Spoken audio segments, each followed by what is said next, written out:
સુરતમાં બાબા સાહેબ આંબેડકરની 134મી જન્મજયંતિ ઉજવાઈ, રાજ્ય ગૃહમંત્રીએ પુષ્પાંજલિ અર્પણ કરી।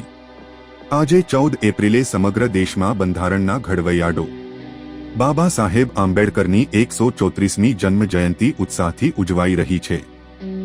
સુરતના માન દરવાજા ખાતે બાબા સાહેબની પ્રતિમા પાસે રાજ્ય ગૃહમંત્રી હર્ષ સંઘવી સહિત ભીમ પ્રેમીઓ અને સ્થાનિક લોકોએ પુષ્પાંજલિ અર્પણ કરી।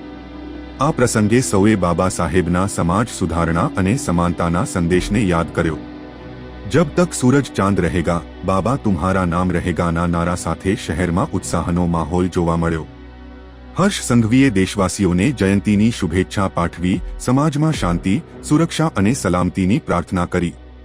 આંબેડકરના યોગદાનને નમન કરતા સુરતવાસીઓએ એકતા અને સમરસતાનો સંદેશ આપ્યો, જે દેશભરમાં ગુંજી રહ્યો છે। भारतीय संविधान के निर्माता बाबा साहेब डॉक्टर भीमराव अंबेडकर जी की जयंती पे बहुत बहुत शुभकामनाएं।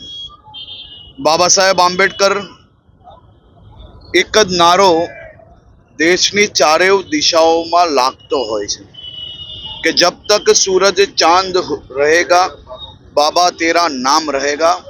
आजे बाबा साहेब आंबेडकरना चरणों में वंदन करीने सौ समाज ने सुखी, शांति अने सलामती अर्पे तेवी प्रार्थना करी छे।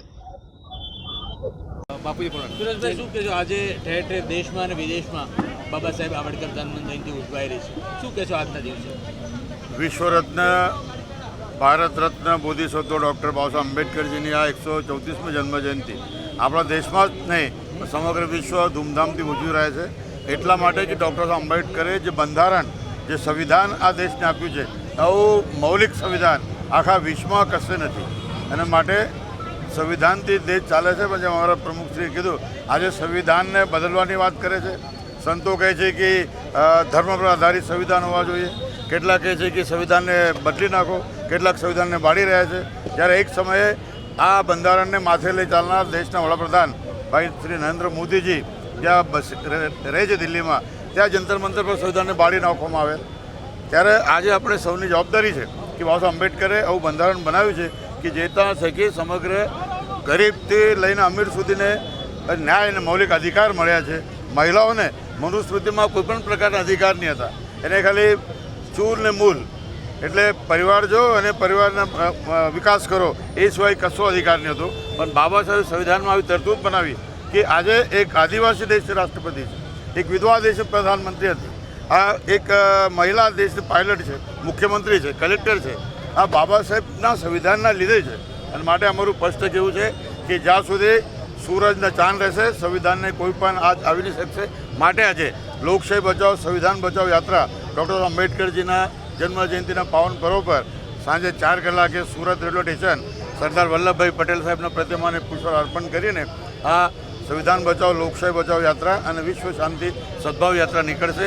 જેનો સંદેશ એક જ છે કે આ દેશમાં કોમી એકતા, ભાઈચારા, બંધુત્વ, કરુણા અને મૈત્રી અને પંચશીલના તત્વો પર આ દેશ ચાલે છે। તો ભગવાન બુદ્ધના વિચારોને જાળવી રાખવા માટે સંવિધાનમાં જે તરતૂત છે, જે અત્યારે જ કહેવામાં આવ્યું કે અમને શિક્ષાથી વંચિત કરો, બાબા સાહેબ આંબેડકરે કીધું શિક્ષિત બનો, સંગઠિત બનો અને પોતાના હકના અધિકાર માટે સંઘર્ષ કરો।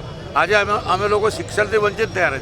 અમે એટલે કેવલ દલિત જ નહીં, એસસી, એસટી, ઓબીસી, માઇનોરિટી અને તમામ ગરીબ લોકો, કેમ કે શિક્ષણનું ખાનગીકરણ થઈ જવાથી જે સરકારી સ્કૂલો છે બંધ થઈ રહી છે અને માટે ગોર ગરીબ છોકરાઓ હવે ભણી શકતા નથી। એટલે બાબા સાહેબના સિદ્ધાંતને નષ્ટ નાબૂદ કરવાનું કામ સરકારમાં બેઠેલા મનુવાદી તત્વો કરી રહ્યા છે। અને માટે આ બાબા સાહેબના જન્મજયંતિથી અમારો એક જ સંદેશ છે કે આ દેશને બચાવવા માટે, સંવિધાનને બચાવવા માટે, લોકશાહીને જીવંત રાખવા માટે સૌ એક થઈને બાબા સાહેબ આંબેડકરના વિચારોને લઈને ચાલવાનો સમય આવી ગયો છે। સૌને ડૉક્ટર આંબેડકર જન્મજયંતિના પાવન પર્વ પર હાર્દિક શુભકામનાઓ।